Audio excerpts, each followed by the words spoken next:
You ever get that feeling that there's a kind of hidden pattern to the world?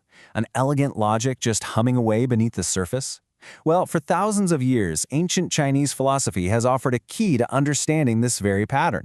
And don't worry, it's not about complex equations or anything like that. It's a beautiful, intuitive way of seeing the universe. So let's explore this hidden logic together.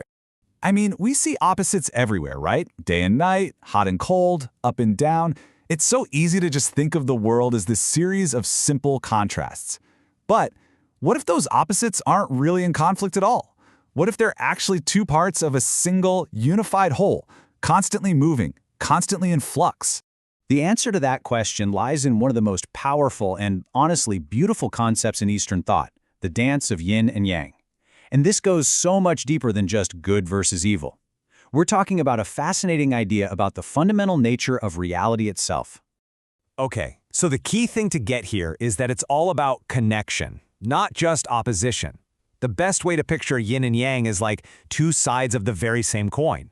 You have yin, that's the passive, dark, feminine aspect. And then you have yang, the active, bright, masculine one. But here's the crucial part. One literally cannot exist without the other. They define each other, and they're constantly flowing into one another in this amazing state of dynamic balance. The source material gives us this brilliant, simple example to make it all click. Just think of a book. The cover, the part that faces outward, that's yang.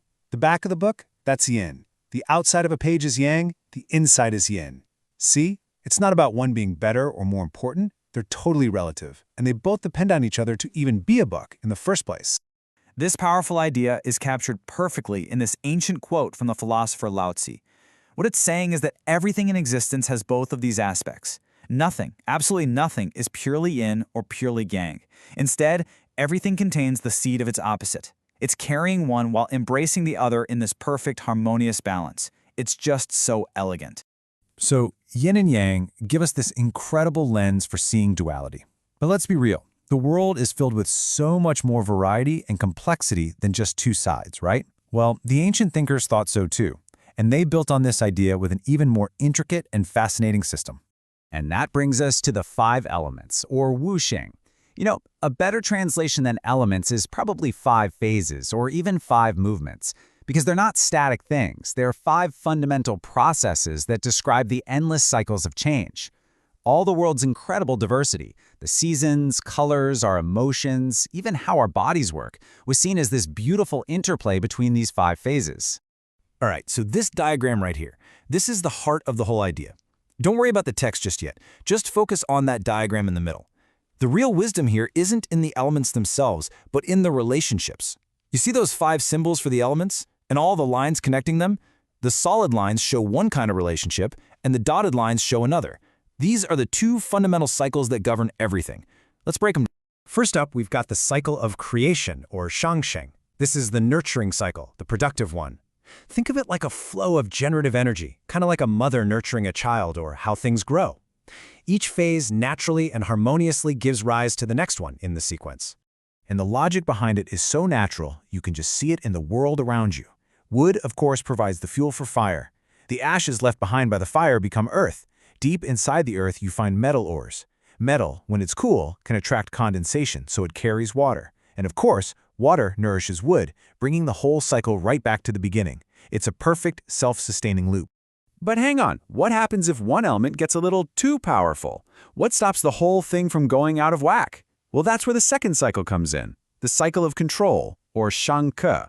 Now, this isn't a bad or destructive thing. It's absolutely necessary. It's what makes sure balance is always maintained, so no single element can just take over. It's the system's built-in self-regulation, and it's a huge concept in everything from ecology to traditional Chinese medicine. And just like the creation cycle, this one has its own intuitive logic. The roots of a tree, wood, can break apart the earth. Earth can build dams or banks to contain and direct water. Water, obviously, can put out a fire. The intense heat of fire can melt metal.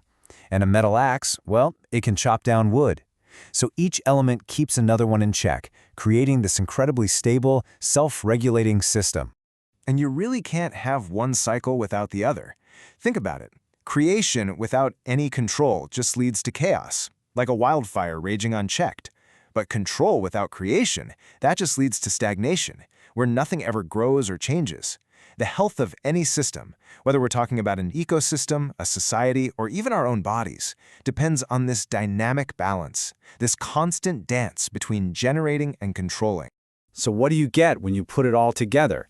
You have the dance of yin and yang and these two interconnected cycles of the 5 elements. What you get is a worldview that is profoundly holistic, deeply interconnected, and always in motion.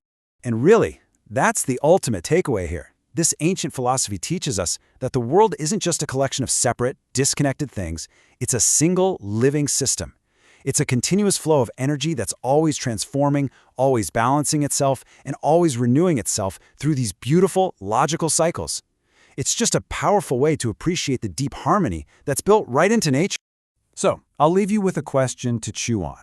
Think about your own life, your relationships, your job, or even just the changing seasons outside your window.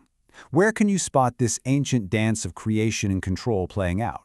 Because once you start looking for it, I think you'll be pretty amazed to find that it's absolutely everywhere.